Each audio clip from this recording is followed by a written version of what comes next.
ప్రస్తుతం ఉన్నటువంటి IT minister Sridhar Babu గారు గతంలో పనిచేసినటువంటి ఐటీ మినిస్టర్ కేటీఆర్ గారికి సంబంధించి ఆయన 420 హామీలు వాళ్ళయే అన్ని 10 సంవత్సరాల కాలంలో ఒక్క హామీ కూడా నెరవేర్చలేదు, వాళ్ళు 420 అనేటువంటి వ్యాఖ్యలు చేయడం జరిగింది. దీనికి సంబంధించి మీరు ఏం మాట్లాడారు బ్రదర్? ఇప్పుడు చూసుకుంటే కాంగ్రెస్ గవర్నమెంట్ వచ్చి 1 మంత్ అవుతుంది ఆల్మోస్ట్ వాళ్ళు. అయితే సరే, వాళ్ళకు మా అధిష్టానం కూడా ప్రజలు కూడా ఏంటంటే వాళ్ళ యొక్క పరిపాలన దక్షత ఎట్లా ఉంటుంది అనేది వేచి చూసే ధోరణిలో ఉన్నారు. అయితే వాళ్ళు కొన్ని ఎలక్షన్స్ టైంలో కొన్ని హామీలు ఇచ్చారు. ఏమి ఇచ్చారంటే ఇమ్మీడియట్గా December 9th నాడు మాది ప్రమాణ స్వీకారం ఉంటుంది.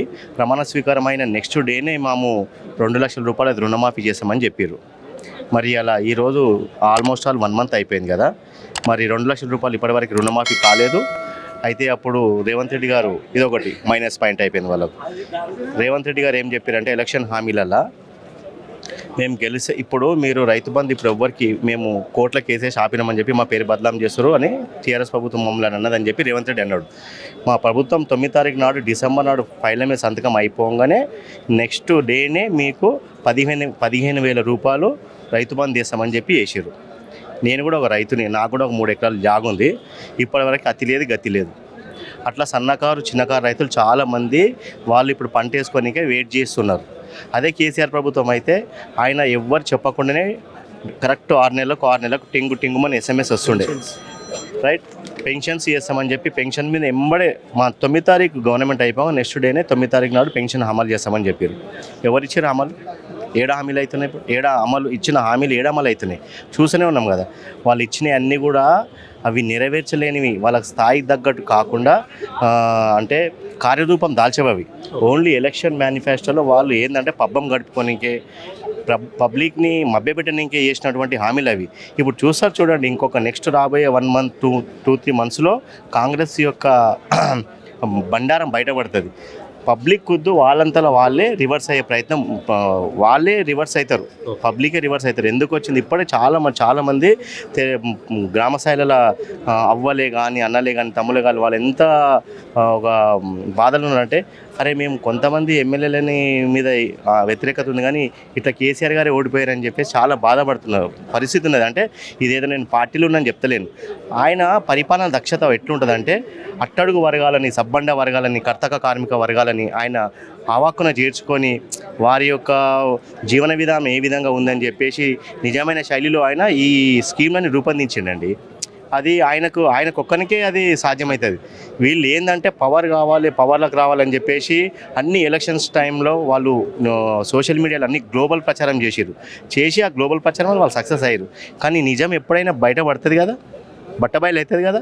ఇప్పుడు నువ్వు 5 ఏళ్ళు ఫేస్ చేయాలి కదా పబ్లిక్ని. అయితే వాళ్ళకు నువ్వు ఇచ్చిన హామీలు 420 హామీలు ఉన్నాయి. నిజంగా వాస్తవానికి ఆ బుక్లలో చూస్తుంటే 420 హామీలు ఉన్నాయి. ఎప్పుడు నెరవేరుస్తావు? ఇప్పుడు నువ్వు అప్లికేషన్స్ తీసుకుంటున్నావు, 100 రోజులలో నువ్వు హామీలన్నీ నెరవేర్స్తా అని చెప్పినావు. అప్లికేషన్స్ తీసుకునే స్టైల్ ఉంది. ఇప్పుడు అవి రిటర్న్ తీసుకున్నాక మన స్క్రూట్నీ చేయాలి, పర్సనల్ ఎంక్వైరీ చేయాలి, డేటా ఎంట్రీ చేయాలి. అప్పటికల్లా ఏమవుతుంది? లోక్సభ ఎలక్షన్స్ వస్తాయి, నోటిఫికేషన్ వస్తుంది. నోటిఫికేషన్ పేరు చెప్పాలి, కోడ్ వచ్చింది, మేము చేద్దాం అనుకున్నాం, చేతులు ఎత్తేస్తారు. అది రేవంత్ రెడ్డి గారు కాంగ్రెస్ గవర్నమెంట్ యొక్క పరిపాలన. వాళ్ళు సరే ఇప్పుడు వాళ్ళు కొత్తనే వచ్చినాము ఏమనాలని మీ ఎవరు కూడా ఏమంటలేరు, వేచి చూసే ధోరణిలో ఉన్నాము. ఇంకొక 1-2 మంత్స్లో అంతా కూడా వాళ్ళకి ఏందనేది తెలిసిపోతుంది. సో వాళ్ళైతే ఇప్పుడు పార్లమెంట్ ఎన్నికల్లో 17 గెలవాలని ఒక టార్గెట్ పెట్టుకున్నారు. బీఆర్ఎస్ పార్టీ ఎలాంటి టార్గెట్ పెట్టుకుంది, ఎలాంటి వ్యూహాలతో ముందుకెళ్తున్నారు? పబ్లిక్ ఆల్రెడీ మొత్తం తెలిసిపోయిందండి, కాంగ్రెస్ బట్టబల్ అయితేనే ఉంది. ఇప్పుడు చూడండి, దిమ్మ తిరిగే రిజల్ట్స్ ఉంటాయా లేదా మీరు? ఇప్పుడు ఈ పార్లమెంట్ ఎన్నికలు అందరూ ఒక్కటే ఏకదాటి మీదకి వచ్చి పబ్లిక్ అందరూ కూడా కారు గుర్తు మీద ఓటేసి పార్లమెంట్ ఎన్నికలలో భారీ మెజార్టీతో అందరు అభ్యర్థులను గెలిపిస్తారని చెప్పేసి తెలియజేస్తున్నాం. ప్రస్తుతం ఉన్నటువంటి ఐటీ మినిస్టర్ గారు శ్రీధర్ బాబు గారు కొన్ని వ్యాఖ్యలు చేయడం జరిగింది. బీఆర్ఎస్ పార్టీ అధికారంలో ఉన్నప్పుడు వాళ్ళు ఇచ్చినటువంటి హామీలే 420 హామీలు ఏది కూడా నెరవేర్చలేదని చెప్పి కొన్ని వ్యాఖ్యలు చేశారు. సో దీనికి సంబంధించి మీరేమంటారు?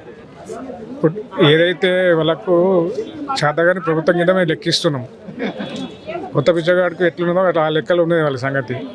వాళ్ళకి అర్థమవుతలేదు. ఐటీ అంటే కూడా సరిగా అర్థం కాని పొజిషన్లో కాంగ్రెస్ పార్టీ ఉంది. కాబట్టి మేము అనేది ఏంటంటే ఇంత డెవలప్మెంటు మరి ఆ రోజుల్లో చంద్రబాబు నాయుడు స్టార్ట్ చేస్తే ఈరోజు కేసీఆర్ కానీ కష్టపడి అన్ని ఐటీ కంపెనీలు తీసుకొచ్చి ఉద్యోగాలు కల్పిస్తూ మంచిగా నడుస్తున్న కాలంలో మరి అనుమాన కారణాల వల్ల కొంత పార్టీ పోవడం, దానికి ఏది విధమైన వీళ్ళు ఐటీ రంగాన్ని నడిపిస్తారన్న ఆశ అయితే మాకు లేదు. 100% మళ్ళీ త్వరలోనే మా ఆధ్వర్యంలో ఐటీ డెవలప్ అవుతుందని చెప్పి కోరుకుంటున్నాం. అంటే నిజంగానే ఇప్పుడు టైం అయితే తక్కువ టైం ఉంది, 70 రోజుల టార్గెట్ పెట్టామని చెప్పి కేటీఆర్ గారు చెప్పినటువంటి పరిస్థితి వాళ్ళు ఇచ్చినటువంటి హామీలకు సంబంధించి హామీలకు సంబంధించి 70 రోజుల టార్గెట్ పెట్టాము, డెడ్ లైన్ అని చెప్పారు. వాళ్ళు చూస్తేనే అటువైపు బీఆర్ఎస్ ప్రభుత్వం చేసినటువంటి అవినీతి ఏదో అది మేము బయటికి తీసామని వాళ్ళు అంటున్నారు. ఏది అసలు ఏం జరుగుతుంది? ఇప్పుడు అవినీతి విషయం మంచి చెడు అని తెలిసిపోతుంది, పబ్లిక్ తెలిసిపోతుంది కదా. మరి ఎంత ఇప్పుడు అవినీతి అనేది అప్పు తీసుకొచ్చారు, అప్పు తీసుకొచ్చి డెవలప్మెంట్ చేశారు, మరి సంపదను సృష్టించారు. ఆ సంపద సృష్టించి చెప్తాలే, సంపదను సృష్టించారు కాబట్టి ఆ సంపదను ముందు ఉన్నది మోసుల పండుగ అన్నట్టుగా దాని సంపదతోని వాళ్ళు మెయింటైన్ చేసుకుంటూ ఉండేవాళ్ళము. అన్ఎక్స్పెక్టెడ్గా ఇట్లా అనవర కారణాలు జరిగింది. జరగడం వల్ల మేము దాన్ని ఏదైతే తప్పులు ఎక్కడ ఉంటే సరిదిద్దుకుంటాం. త్వరలో మాకు గవర్నమెంట్ వస్తుంది, మళ్ళీ వాళ్ళ నుంచి చేతగాని ప్రభుత్వం వచ్చింది కాబట్టి ఇప్పుడు ఈ రోజు దేశంలో ఎన్ని రాష్ట్రాలలో ఉంది, అది ఎక్కడ ఉంది, అది దాన్ని మనం భయపడలేదు. ప్రజలకు పోతాం, చెప్పుకుంటాం. 100 రోజులు ఏదైతే ఉన్నారో 100 రోజులు టైం మేము ఇస్తాం, మేము ఓపిక పడతాం. మేము కార్యకర్తలం కానీ లీడర్లం కానీ ఓపిక పడతాం. ఓపిక పెట్టే తర్వాత మేము పబ్లిక్లో వెళ్తాం. పబ్లిక్ మమ్మల్ని చీకొడతారా వాళ్ళని చీకొడతారా అది మన అందరం వెయిట్ అండ్ సీ. ఓకే, అంటే రేవంత్ రెడ్డి గారు ఖాళీ కుండలు పెట్టిపోయారు సీఎం కేసీఆర్ గారు గతంలో ఉండి అని చెప్పి అంటున్నారు. నిజంగా మరి ఆయన చెప్పేదాన్ని బట్టి చూస్తే ఆ హామీలు నెరవేర్చేటువంటి అది అనటం, అది లంగవీంద్ర అనటం, అది ఏదేమో అనటం కరెక్ట్ కాదు. అది అప్పు నేను మొదటి స్పష్టంగా చెప్పాము, అప్పులు కనిపిస్తున్నాయి. ప్రతి సంవత్సరం మా పార్టీ వాళ్ళు ప్రాజెక్ట్ పెడుతున్నారు కదా, ఎంత లోడ్ బడ్జెట్ ఎంత ఉంది, మిగులు ఎంత ఉన్నది, ఖర్చు ఎంత ఉన్నది అని చెప్తున్నాను. అప్పుడు అడగాలి కానీ ఇప్పుడు అది ఇవన్నీ చూసుకోకుండా మీ ఇష్టం వచ్చిన ఆలోచించి మరి వేరే వాళ్ళ మీద దోచడం కరెక్ట్గా. అంటే కేవలం హామీలు నెరవేర్చలేక చెప్తున్నారు అనుకోవచ్చు. అవును, హామీలు నెరవేర్చలేరు వాళ్ళు. ఓకే, నెరవేర్చలేకపోతే ఇవన్నీ తప్పించుకోవడానికి ప్రయత్నం చేస్తున్నారు వాళ్ళు. ఓకే, సో ఇప్పుడు ఎట్లా ఉండబోతుంది సార్? పార్లమెంట్ ఎన్నికలకు సంబంధించి వాళ్ళు 17లో ఖచ్చితంగా 14-15 గెలుస్తామని ఒక టార్గెట్ పెట్టుకొని ముందుకు వెళ్తున్నామని వాళ్ళు చెప్తున్నటువంటి పరిస్థితి. బీఆర్ఎస్ పార్టీ ఎలాంటి వ్యూహంతో? వెయిట్ అండ్ సీ, చూద్దాం. వాళ్ళు ఇప్పటికే దాదాపు 20% వ్యతిరేకత వచ్చింది. అప్పుడు ఇంకా 2-3 నెలల వరకు 70% వస్తుంది. అప్పుడు ఎలా గెలుస్తుంది? పబ్లిక్లో అర్థమవుతుంది. ఇప్పుడు 100% మేము దాదాపు 12-13 సీట్లు గెలుచుకుంటాం బీఆర్ఎస్. అన్న, ఇప్పుడు నిన్న ప్రస్తుతం ఉన్నటువంటి ఐటీ మినిస్టర్ శ్రీధర్బాబు గారు గతంలో కేటీఆర్ గారు అయితే ఐటీ మినిస్టర్ పనిచేస్తారు, ఆయనకు సంబంధించి కొన్ని వ్యాఖ్యలు చేశారు. గతంలో వాళ్ళు 420 హామీలు వాళ్ళవి ఒక్క హామీ కూడా నెరవేర్చలేదని చెప్పినటువంటి పరిస్థితి. నిజంగా ఎవరి అలా బీఆర్ఎస్ పార్టీ అధికారంలో ఉన్నప్పుడు డెవలప్మెంట్ జరగలేదా? వీళ్ళు చెప్తున్నట్టు అవి కేవలం 420 హామీలు కానీ అనుకోవచ్చు. కేటీఆర్ గారు ఏదైతే చేసిండ్రో 420 హామీలు కాదు, 420 హామీలను అమలుపరిచిండ్రు. ఈరోజు అమలుపరచడం ద్వారానే తెలంగాణ, హైదరాబాద్ అనేది ఇంత గొప్పగా ఐటీ రంగంలో డెవలప్ అయ్యి ఎన్నో కంపెనీలు ఈరోజు ఇక్కడ పెట్టి హైదరాబాదు ఎంతో అభివృద్ధి చెందింది. దాని ద్వారానే ఈరోజు హైదరాబాద్లో మెజార్టీ స్థానాల చదువుకునే పీపుల్స్ ఏదైతుందో మెజార్టీ స్థానాల్లో బీఆర్ఎస్ పార్టీని గెలిపించడం జరిగింది. ఏదైతే ఈ 6 గ్యారంటీలు అమలు చేసే చేతగాక అదేవిధంగా 420 హామీలు ఇచ్చింది. ఏదైతే కాంగ్రెస్ గవర్నమెంట్ ఉంది, ఖాళీ 6 గ్యారంటీలు అని చెప్తుంది. 6 గ్యారంటీలు కాదు, 420 హామీలు ఇవ్వడం జరిగింది. అందులో ఒక్కటి గిట్ట నెరవేర్చకుండా ఏదైతే ఫ్రీ బస్సులు ఉందో ఫ్రీ బస్సులు ఎట్లయినా పోతున్నాయని ఉన్న మహిళలను ఫ్రీ ఎక్కుండే అని ఒకటే అమలు చేసి మేము సంకల్ గుద్దుకుడు కాదు. దాంతోపాటు ఇంకా ఏదైతే కాంగ్రెస్ పార్టీకి ఇంకా ముందు ఏదైతే హామీలు ఇచ్చిందో ఖచ్చితంగా నెరవేర్చవలసిన బాధ్యత వాళ్ళ మీద ఉంటుంది. ఇప్పుడు ఏదైతే ఆర్థిక వ్యవస్థను వాళ్ళే ముందు చెప్పిండ్రు 5 లక్షల కోట్ల అప్పు ఉంది అని. ఈరోజు మరి వాళ్ళే చెప్తున్నారు అప్పు చేసినారు, మేము ఏం చేయలేకపోతున్నామని. అంటే 2 విధాలా మాట్లాడే ఏదైతే ఉందో కాంగ్రెస్ ప్రభుత్వము చేతగానితనము. ఎవరైతే అధికారంలో ఇప్పుడు 10 ఏళ్ల కింద ప్రభుత్వంలో ఏమి నెరవేర్చిన పరిస్థితుల్లో కేసీఆర్ గారు ముఖ్యమంత్రి అయినాక తెలంగాణ రాష్ట్రాన్ని ఎంతో అభివృద్ధి పథంలో నడిపించిండు. ఎందుకంటే అభివృద్ధి సృష్టించిండు, ప్రజలకు అభివృద్ధిని అందించిండు, చేసి చూపించిండు.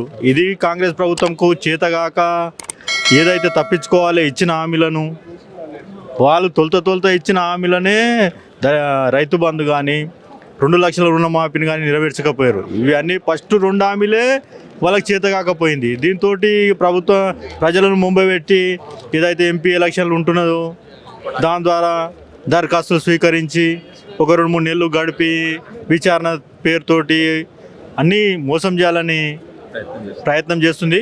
ఖచ్చితంగా కాంగ్రెస్ పార్టీ తొందరలోనే ఫెయిల్ అయ్యి వాళ్ళే తన్నుకొని మరీ తొందరలోనే బీఆర్ఎస్ పార్టీకి అధికారం ఇవ్వబోతుంది.